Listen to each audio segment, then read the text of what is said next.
We went to Mount Kumotori recently, and instead of giving you another travel diary episode, I decided to share with you how we plan and prepare our trips in Japan, especially our trips to the mountains.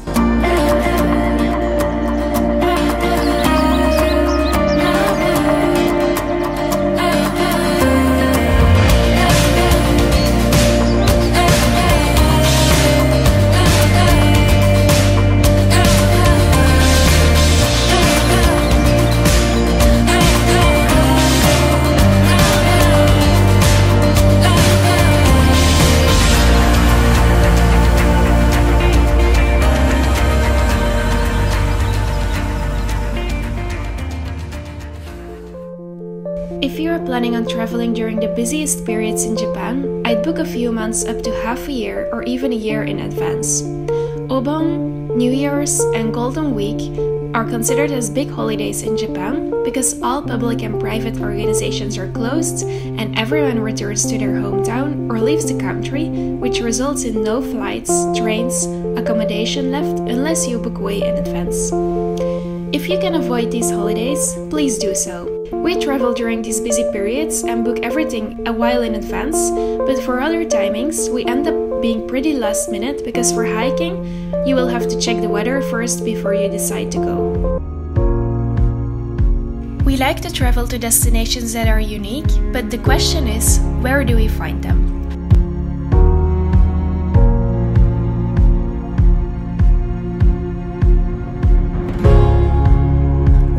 First, I usually open Google Maps and just try to find a prefecture, a lake, a mountain, just something that catches my attention. Usually it's something that I've never heard of.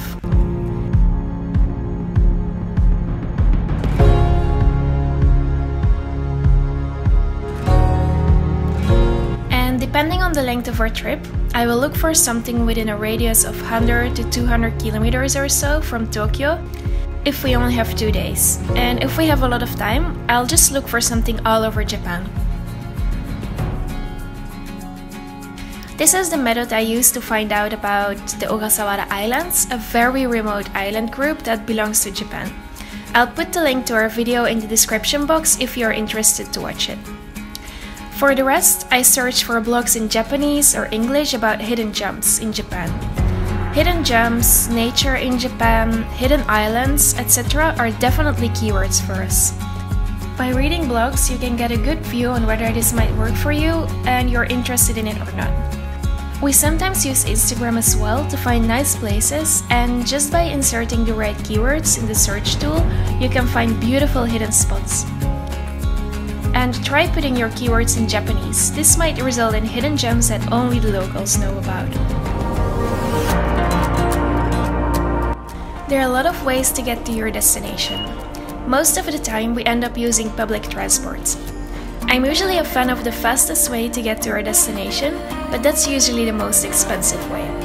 Most of the time, we try to find a balance between time and cost.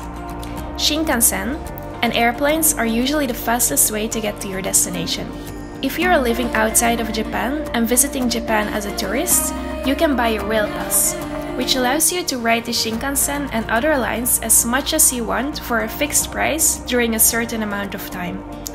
It's really convenient if you're planning to travel a lot within Japan, but I'm living in Japan, so unfortunately I can't use it. If you're planning on using the normal train lines, I recommend Google Maps or Jododan if you can read Japanese, and these will help you figuring out how to get to your destination. It's pretty easy and accurate, and the transfer times they recommend you are also on point.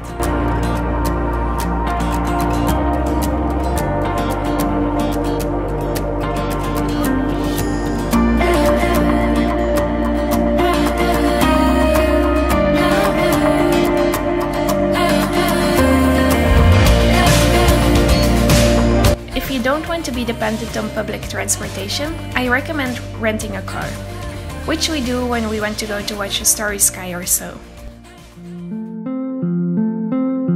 We usually adapt our type of accommodation to the location. If we are in the mountains but not hiking, we prefer staying at a ryokan with onsen, hot spring, and I'll put the link to a video about a ryokan in Nagano Prefecture.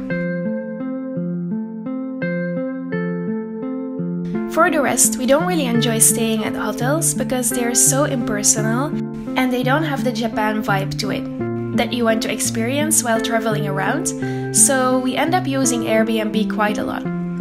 With Airbnb, you can just stay at people's houses and experience what Japanese people live like. I think it's really fun. For instance, we booked this house for one of our upcoming trips, and it looks very traditional with all the tatami rooms. I mean, who wants to stay at a hotel if you can experience Japanese traditional culture just by switching up your accommodation? Of course, when we are hiking for more than one day, we bring a tent and stay overnight at one of the camping sites on the mountain. I'm sure you all know what to pack to go on a holiday, but it's a little different if you decide to climb a mountain in Japan and stay overnight, or just any type of nature adventure that takes more than one day. We'll share briefly what we like to bring to the mountains and what brands we prefer. We own a lot of stuff from different brands, but for hiking or mountain climbing in Japan, one of our favorite brands is Monbel. It's a Japanese brand specialized in adventure gear, and the quality is decent and it's not too expensive compared to all the other brands.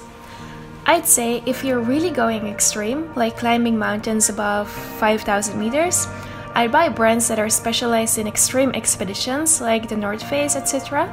But for mountaineering in Japan, Monbel is perfect. This is our favorite section in the store.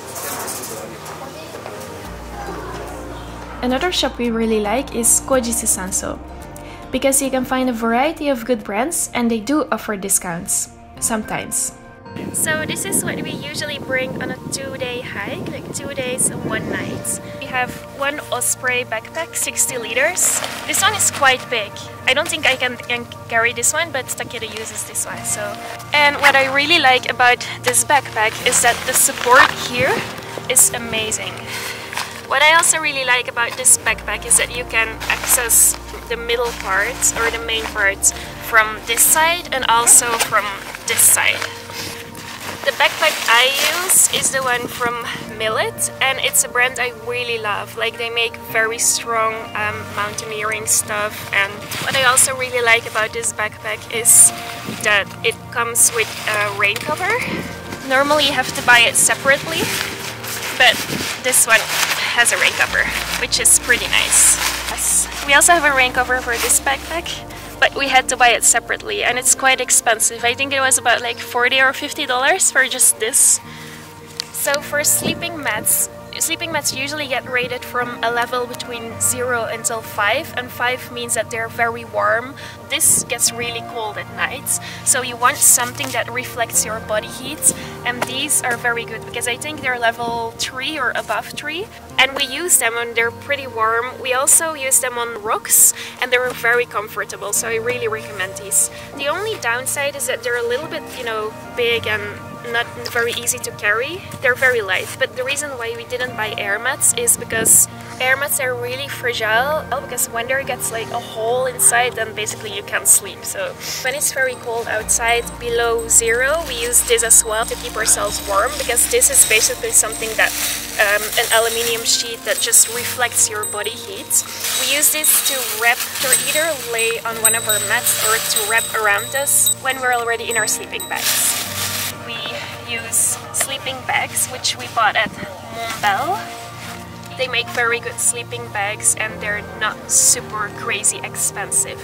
And it's pretty comfortable, but I must say that even if they're rated like minus something, once you go below 10 degrees, if you're only having or sleeping in your sleeping bag or only using your sleeping bag, it will still be very cold.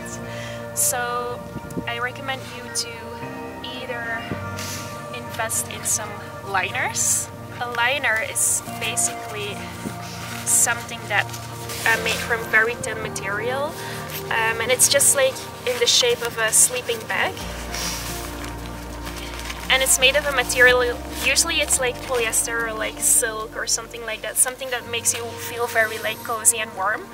When it's really cold, we also wear our down jackets, we wear like merino wool pants, we wear socks, and on top of that we bought these Monbel down socks, which are so cozy.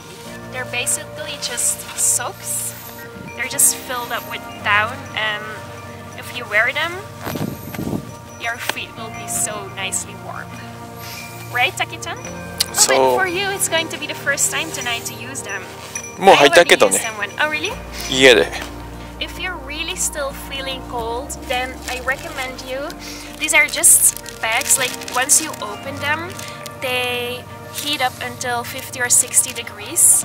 But if you use these to put with you in your sleeping liner, sleeping bag is like really isolating. So when you put these inside, like the heat, it will heat up your whole sleeping bag, and the heat won't really escape because the sleeping bag is really isolating. So I really recommend using one of these or one or two when you're really cold and you're not really able to warm up yourself.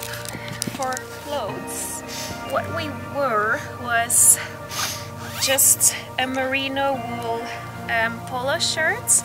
Merino wool is it's better than polyester because it's very breathable and it's very light, and it also dries pretty easily. As a pajama, I will use this, like merino wool polo shirt again, and a merino wool leggings. When it's a little bit chilly, then we just throw on a fleece, and then on top of that, when it's really cold, we use like one of our down jackets. For pants, like basically any, you know, mountain pants, or how do you call this, is fine. For socks, we just have like mountain socks, and our shoes are North Face boots. Normally boots can be pretty boring, but these have like the yellow details, which I really like. If it's very muddy, then we use these. They're waterproof, so nothing gets inside your shoes. I also recommend you investing in some dry bags. Dry bags are just bags that you can fill up with clothes or anything that can be wet. So these are just waterproof, and this one is a very special one, a very convenient one, because everything you put inside, by using these, it will reduce the volume to 1/3 of the original volume. So this is pretty nice. And then for food, food is probably one of the most important things because you need a lot of energy to carry all this stuff up and yourself up the mountain. We try to just bring a lot of variety. We have rice, we have noodles, we have miso soup, but usually for dinner it gets pretty cold when the sun goes down, so we bring a gas burner, because usually for dinner and for breakfast we bring, you know, freeze-dried food and cup noodles, so we need to heat up water. One of the best things in the world is eat a cup of hot cup noodles after you reach the top of the mountain. Don't forget to bring a lot of garbage bags, because everything you bring up the mountain you also have to take down. And for poles, we use these poles. And the reason why you use this is because when you're carrying very heavy backpacks, you're putting a lot of weight on your shoulders, but also a lot of weight on your knees. To lighten the burden on your knees, it's good to just use these poles and to carry the weight both with your arms and with your legs and knees and feet and everything. So I think around 5 o'clock today it will already be dark, and of course we're in the middle of nowhere, like we're on a mountain. There won't be any lights around, so it's very important to bring your own lights. And we have two types today. We have one light that's just that we hang in our tent, and then to go to the toilet at night and just to do some things outside, you might want to have a headlight, which you wear like this, obviously. And this is from a brand called Pizzo, which is specialized in headlights, and they make very good headlights. I love this one. So this is our tent. We bought it at Montbel. It's a very light one. The reason why we bought this one is because it's very light. It's between 1 or 2 kilos. So if you like hiking, if you like going to the mountains and carry a lot of stuff in your backpack like we do, I really recommend this one because it's very light. This is what it looks like from the inside now. Just big enough for two.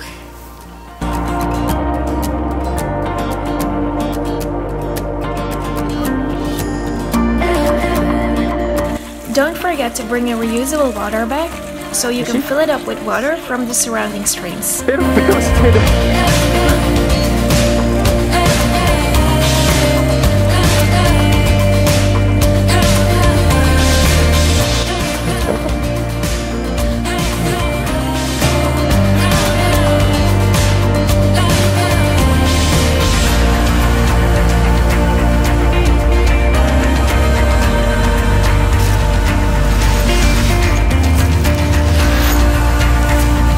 this was helpful, and the last thing that's left is to enjoy your trip to the fullest.